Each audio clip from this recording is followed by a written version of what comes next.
O meu chapéu tem 3 pontas. Tem 3 pontas o meu chapéu. Se não tivesse 3 pontas, não seria o meu chapéu. Por aí. Pois é assim mesmo. É um hacker aqui no Chapéu Pensador. Eu estou aqui hoje quebrando a pauta para entrevistar esses 3 amigos que entrevistam tanta gente. José Luiz Tejão, Leila Navarro e Marcelo Ortega. Sejam bem-vindos ao programa de vocês.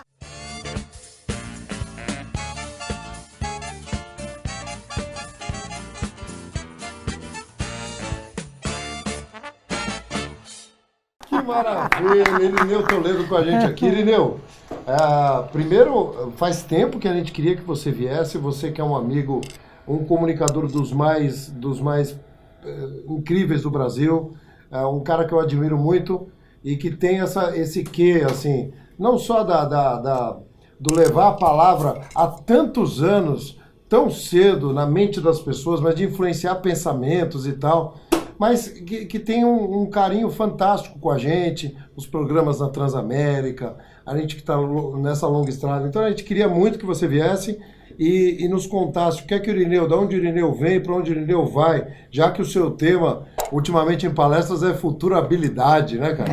Pois é, a gente que atua no microfone está sempre com essa questão, né? Falar com os outros, encontrando as pessoas onde elas estão. E quando você acorda, normalmente... Quantos anos? Eu estou agora, o ano que vem, eu faço 40 anos de microfone. Uau. Desde que comecei, quando fui fazer intercâmbio cultural em Botucatu.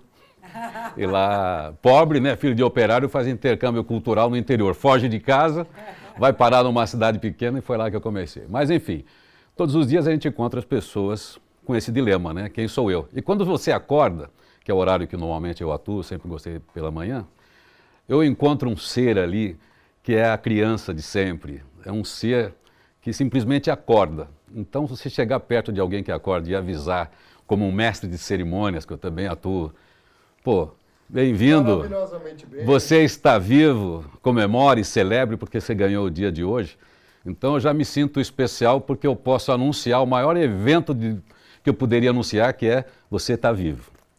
E aí, acho que começa aí a reflexão da pessoa. Todo mundo está vivo, todo mundo tem uma possibilidade de sobrevivência e de futurabilidade. Nós nascemos com esse algoritmo de adaptação, como já foi bem tratado aqui. Aleatoriamente a gente vai sobreviver às intempéries, a gente vai ter reação a isso. Só que a gente está lidando com um mundo que a gente inventou, esse mundo que a gente inventou impacta a vida da gente, e é isso que deixa o ser humano perturbado em relação ao trabalho, em relação à família, em relação a costumes, em relação aos desafios que são impostos para ele. Então, essa hora que o ser humano está confuso, você chega de manhã para dizer para ele que ele é legal, que ele tem ferramentas, que ele tem ideias para superar tudo aquilo e viver uma vida feliz. Esse é o meu barato. A gente anda pelo Brasil e escuta um monte de gente que é fã do Irineu. Fala, Irineu.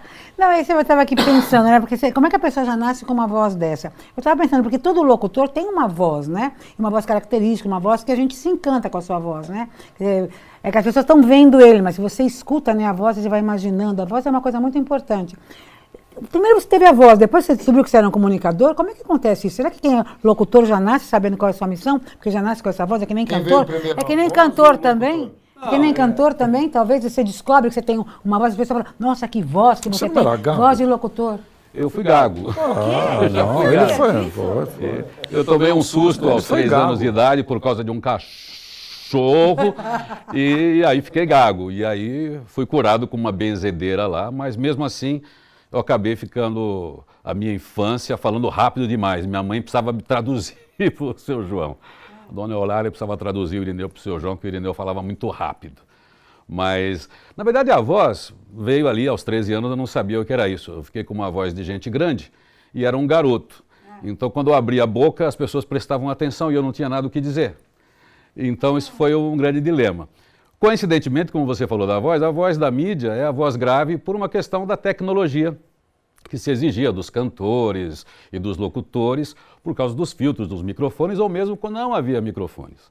Hoje não é isso mais, mas é claro que a gente tem ainda a tradição de ouvir uma voz aveludada, uma voz de um cantor, de uma cantora é importante. Mas isso acabou. Eu entendo que todas as pessoas têm vozes maravilhosas, são instrumentos, né, que compõem aí uma orquestra muito bem, todo mundo tem uma voz muito legal. Hoje, com a tecnologia, você tem uma voz mais potente, um volume maior, não importa. Mas o que importa mesmo é o que você tem para dizer. Agora você era gago e o Polito também, outro especialista, né, na área da Comunicação, da aula, da palestra, né, também era gago. Ah, o Polito também, gente do céu. Também, duas pessoas. Então, é o desafio, né, como você falou, do incômodo. Você estava incomodado com isso? Agora, você quer saber, do ponto de vista de astrologia, que é o que você gosta, Leila, eu sou um cara sem ar no meu signo. Então, eu compensei isso sendo comunicador. Justamente o ar é a questão da comunicação. Eu sou zero ar. Então, dentro das leituras astrológicas que se faz, então também foi esse incômodo astral que me levou a superar o gago, o tímido e me tornar um sujeito falante como eu sou. Agora o negócio da voz, qual é o poder do rádio? Eu acho que o rádio continua tendo um poder mágico, porque o rádio, primeiro ele é convergente, como sempre foi, ele sempre conciliou todas as mídias, mas de um jeito que nós precisamos criar o argumento para facilitar a imaginação de quem ouve. Então o rádio nos permite uma proximidade, uma intimidade tal que cria um afeto com quem nos ouve. Então o rádio é uma coisa maravilhosa. Você vê que as pessoas, quando elas se acostumam com um determinado horário no rádio, ela não abandona. Ela se acostuma com aquela pessoa, ela cria uma amizade por causa dos valores, por causa do jeito, por causa do humor. Então o rádio, ele é melhor às vezes do que um amigo, do que um marido, do que uma esposa, porque sem querer o locutor está falando com você enquanto você está sozinho elaborando, então ele vira um amigo. Eu falo que eu te escuto invertido, né? Eu acho que o rádio ainda é melhor. Por exemplo, eu tenho uma cara boa no rádio. Eu sou bonito para as meninas, eu sou um cara legal para os caras, entendeu? Porque eu não significo ameaça nenhuma. Eu estou ali perto, enquanto a pessoa está fazendo as coisas mais prosaicas ali do dia a dia. Já teve gente que falou assim, você mudou a minha vida. Olha, a minha vida mudou com gente que falou isso para mim. Eu estava procurando uma missão no rádio, graças a Deus tive uma carreira legal no rádio e na propaganda, mas eu nunca abandonei o rádio, porque na propaganda, mesmo eu tendo mais de 10 mil jobs nesses 25, 30 anos, eu empresto a minha personalidade para uma propaganda, para um texto, para um institucional. Quando eu estou no rádio, eu tenho um papel social. Eu sou o Irineu, então eu sou um cara que ajuda a elaborar dores, sofrimentos, angústias, anseios, sonhos. Quando eu descobri que eu podia ser um cara da mensagem, que não faz muito tempo, vocês estão praticamente comigo dentro dessa história, que foi na Nova Brasil, eu falei, eu quero estar no rádio desde que eu seja eu, desde que eu faça o que eu quero. Então eu topei lá um desafio de não ter salário. Quando me convidaram, eu falei, eu topo se não tiver salário e se tiver pesquisa. Porque eu queria experimentar isso das ideias. E aí eu comecei devagar e comecei a ver que as pessoas chegavam perto. Independentemente do rádio popular, se é aquela coisa de dona doméstica, que tinha um preconceito, eu descobri que todas as pessoas, independentemente da escolaridade, da idade, das experiências, ela tem um baita rasgo na alma. E às vezes alguém que chega perto, né, desconhecido, é quase que um terapeuta, um guru. Então você cria uma grande responsabilidade. Quando eu comecei a ouvir histórias do efeito das coisas que eu dizia e as pessoas atribuindo a mim qualquer valor que eu mesmo não tinha, que na verdade era um valor dela, eu só facilitei, aí eu falei, é isso que eu quero. A partir desse dia eu assumi uma ética com o ouvinte, independentemente das estratégias das rádios, daquilo que pode ser feito. Eu falei um dia no ar, uma das vezes que eu saí do rádio, inclusive antes de voltar para a própria Nova Brasil, eu fiz um texto no final, que é o meu bom dia, eu disse, olha, quando você ouvir o Irineu, vai ser esse Irineu que você vai ouvir. Porque eu já tinha então um repertório de histórias. E eu nem gosto muito de contar, porque me emociono, porque é uma importância muito legal. É muito legal você ser instrumento de descoberta da pessoa para consigo mesma, sabe? Não sou eu que levo uma verdade, não sou eu que levo um apoio. Você facilita para que a pessoa encontre o seu poder, a sua disciplina, o seu jeito de ser. Então o rádio fala com você naquela hora, porra. Você sabe que você está endividado, você sabe que seu filho está com um problema na escola, que ele pode estar andando com gente, com droga, você chega para aquele cara, vai dar tudo certo, vai ser legal, você vem com um texto bacana, você vem com um colunista que vai dar para ele toques para ele em relação ao trabalho. Então eu ganhei um papel que mesmo tendo feito uma história no rádio legal, nenhum papel, nenhuma remuneração me deu o que deu quando eu eu falei assim, não, eu quero ter uma palavra boa, até usando a primeira música do Caetano Veloso, chamava-se Boa Palavra. Quando eu vou para a rádio, né, dentro da minha meditação pessoal, eu quero ter uma boa palavra. Eu não quero entrar no conflito. Então essa é a transformação. Eu não quero te emocionar, não, mas eu tinha até para prestar aqui homenagem ao Sérgio Sá, né, cara, que foi esse personagem tão amigo seu, eu vi que você se emocionou pra caramba com essa, enfim, com essa evidência, com esse fato todo da tua conexão com a rádio, com a história dele. Fala um pouco pra gente. O Sérgio Sá é um músico, né? Eu tenho uma proximidade com músico, com ideias, porque eu sempre fui um cara sem talento, né? Sem competência para música, embora goste, então eu me aperfeiçoei em bater palmas. Tejão, como eu descobri que eu não sabia tocar, que eu era um torto, eu falei assim, já que eu não sei tocar, não sei cantar, eu quero ser o Brian Epstein, eu quero ser o empresário, eu quero ficar perto de quem é bom. E isso praticamente norteou a minha vida, eu pensei isso como garoto mesmo. Porque eu sou um aproveitador, eu vejo uma pessoa boa, eu colo perto.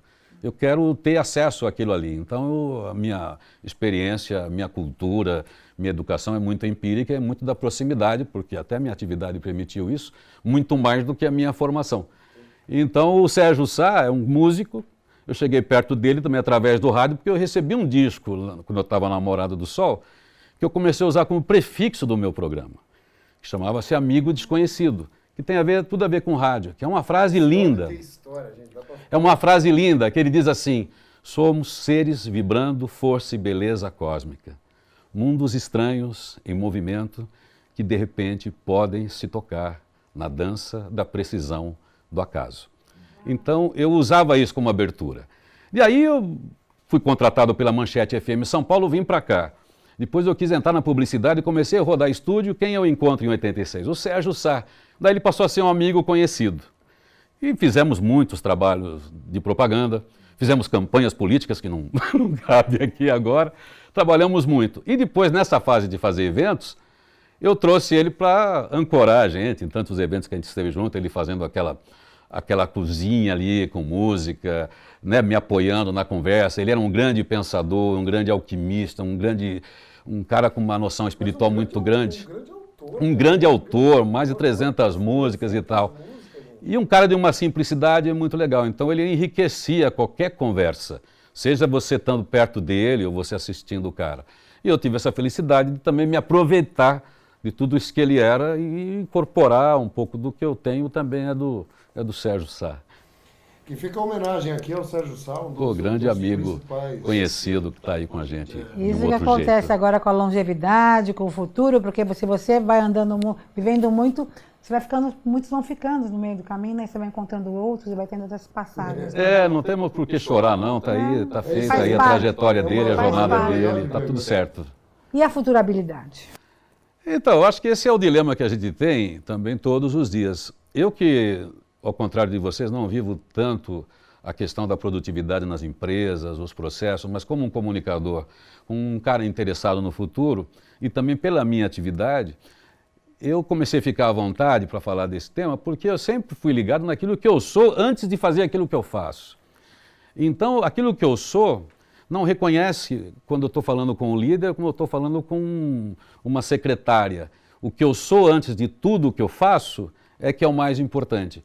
Esse engajamento que eu tenho comigo mesmo, que é o meu propósito, o significado de vida, é que determina se eu sou um bom empresário, se eu sou uma boa secretária, se eu sou um bom cara de tecnologia.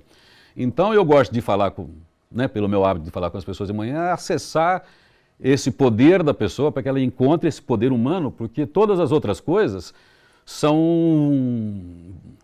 frágeis, não são tão perenes quanto é a sua vida, a sua espiritualidade, a sua emoção.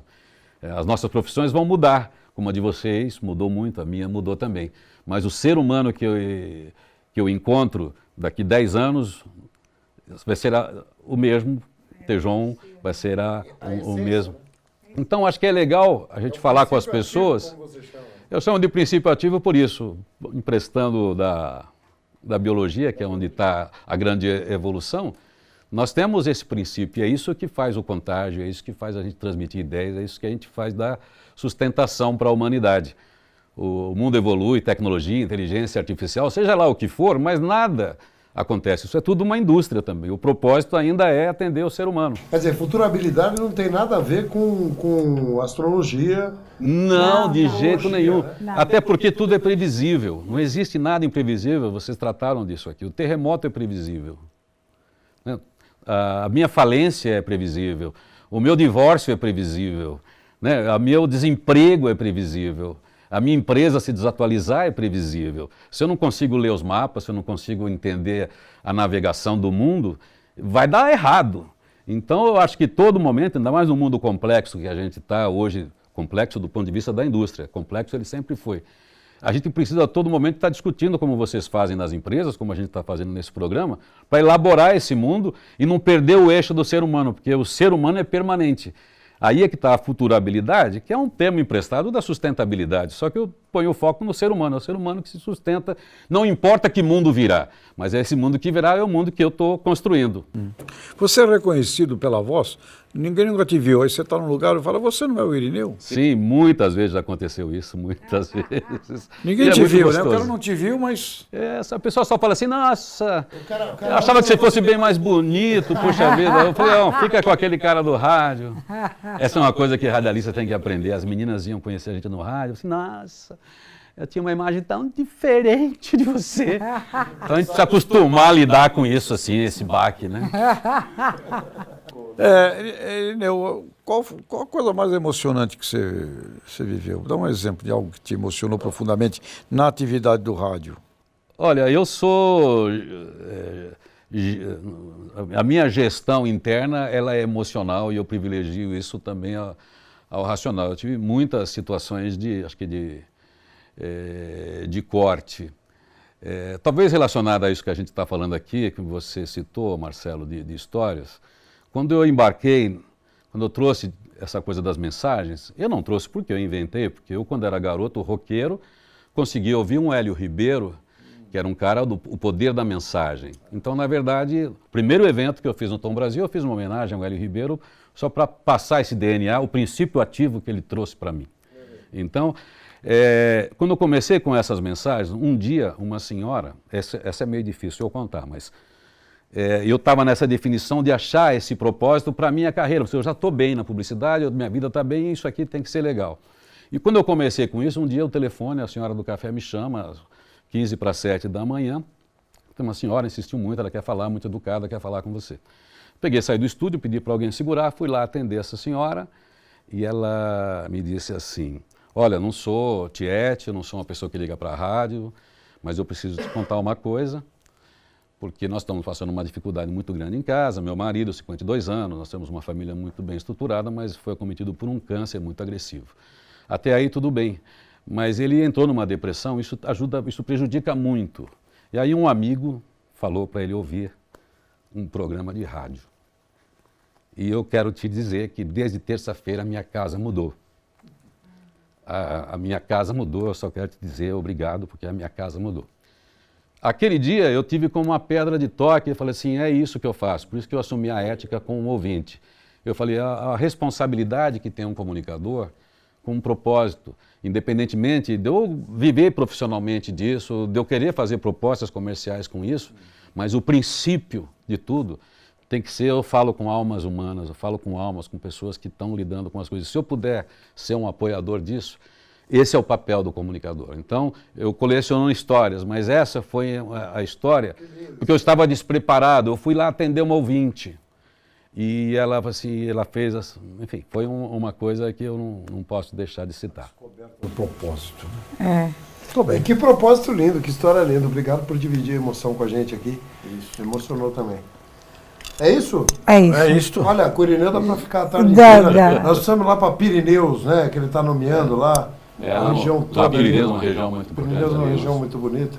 Irineu, olha, tem pessoas que são emocionantes, tem pessoas que são emocionais. Você foi as duas coisas no Chapéu Pensador aqui. Obrigado por dividir a tua história. Eu é que agradeço a vocês estão comigo nessa jornada há muito tempo e vocês sempre foram muito cordiais comigo, generosos, mesmo quando eu comecei a aproximá-los, a trazer para o programa. a Leila desde o primeiro momento, o Tejon, a Leila chegou até antes. Quer dizer, primeiro veio o Daniel Luz, que é um querido, com quem a gente fez o projeto Insight, depois o Luciano, né, que já chegou com uma outra pegada, daí a gente assumiu também que o programa ia para esse viés, depois a Leila, a gente se encontrou num programa da TV Bandeirantes, falou, o que é isso, Nina? Eu falei, vamos junto, depois Marcelo, depois Tejon, e vocês sempre reforçaram o DNA do programa com inteligência, com esse viés que também determinou a característica do programa. Eu sou muito grato a vocês por acreditarem e por acrescentarem também sempre grandes ideias, tanto a mim quanto aos eventos que eu propus fazer. Aproveita, faz propaganda aí em que rádio você está agora e fala da sua agenda. Não percam, toda manhã o Desperta com o meu amigo Irineu Toledo. Carlos Garcia. Carlos Garcia, às 6 da manhã, na Transamérica Pop. 100,1 se for São Paulo, mas ou Transamérica FM /pop/rede, qualquer lugar do Brasil. Qualquer lugar do Brasil não perde, porque Irineu Toledo... E a gente já pode anunciar a sua agenda poderosa? Tá chegando a agenda Atitude bacana. Esse ano eu fiz a agenda, até por causa de tantas confusões no mundo, o tema da agenda é o pacificador. Estou fazendo a jornada do pacificador. E ontem ele me liga e fala assim, Marcelão, ontem... tive um pedido pequeno aqui, 20 mil, é o maior sucesso de agenda do Brasil. Mas a gente teve um autor inglês que ele é muito ligado ao mindfulness, ele fala muito com liderança, que é o Mike Jogger, ele cedeu um pequeno grande livro que também está encartado na agenda, que é a Jornada do Pacificador, até por causa desse mundo tão conflitante que a gente está. Então a agenda sempre tem um tema. O ano passado até a gente fez o caderno de vendas, a gente vê. Então esse ano o assento da agenda é e para o pacificador. Quer futurabilidade melhor do que você planejar o seu ano de 2018 com a agenda Atitude, não é? Lá tem também, uma vez por mês, para você fazer um planejamento ali para dar tudo certo. E continua no Chapéu Pensador, acompanhando a gente todas as semanas com essas entrevistas maravilhosas. Obrigado, Marcelo. Obrigado, Tejon. Obrigado, Irineu. Até a próxima.